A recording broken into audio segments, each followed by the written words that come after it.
వాడు జీతం తీసుకున్నప్పుడు నమ్మకంగా పని చేయాలిగా. ఎందుకంటే ఆ గొర్రెలు వాడి సొంతవి కాదు. దేవుని స్తోత్రం, హల్లెలూయా. వాడు సొంత గొర్రెలు అయితే వాడు తోడేళ్ళు వచ్చినప్పుడు పారిపోతాడా? తోడేళ్ళు వచ్చినాయి కదా, ఆపద వచ్చిందని విడిచిపెట్టి వెళ్ళిపోతాడా? వెళ్ళిపోడు కదా. ప్రాణానికి త్యాగం చేసైనా, ప్రాణాన్ని బలంగా పెట్టైనా, తన ప్రాణం పోయినా పర్లేదు కానీ నా గొర్రెలకి హాని జరగకూడదు, నా గొర్రెలకి ఏ హాని, ఏ గాయము కూడా తగలదని తన ప్రాణాన్ని త్యాగం చేసి, తన ప్రాణాన్ని పెట్టి, అడ్డుగా పెట్టి వాటిని కాపాడుతాడు. దేవుని స్తోత్రం.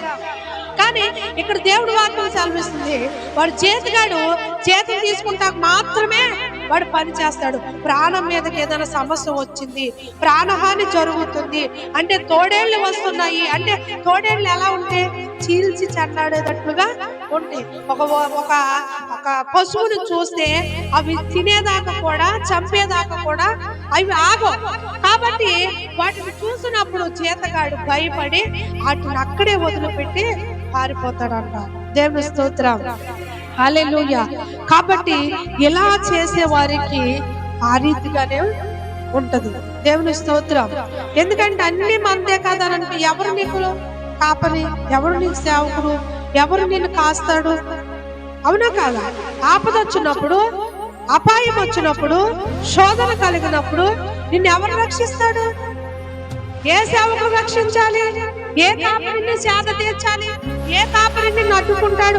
ఏ కాపరిని గాయం తగిలిందన్న ఆ గాయాన్ని కడతాడు?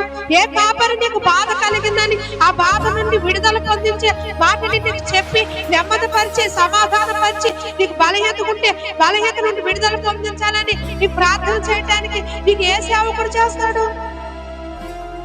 అవునా కాదా? దేవుని స్తోత్రం, హల్లెలూయా.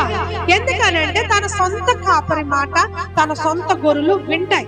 కాబట్టి అవి ఎటు కూడా చలా చేతులు అవ్వో, ఎటు కూడా పావు లేని వెళ్ళిన ఆ పని చూసుకుని మరలా తన కాపరి వెంబడి మాత్రమే అవి వస్తాయి. తన కాపరి చెప్పినట్లు చేస్తే, తన కాపరి స్వరాన్ని వింటూ ఆయన వెంట నడిస్తే అటు వెళుతూ ఆయన చెప్పినట్లుగా జాగ్రత్త కలిగి అవి నడుచుకుంటాయి. దేవుని స్తోత్రం. మరి ఈ రోజు మనము కూడా కాపరి మాట వింటున్నామా లేదా? కాపరి చెప్పిన మాట వింటున్నాం, బ్రతికితే మన జీవితము సంతోషముగా, ఆనందంగా వర్ధిల్లింపబడతాయి. దేవుని స్తోత్రం.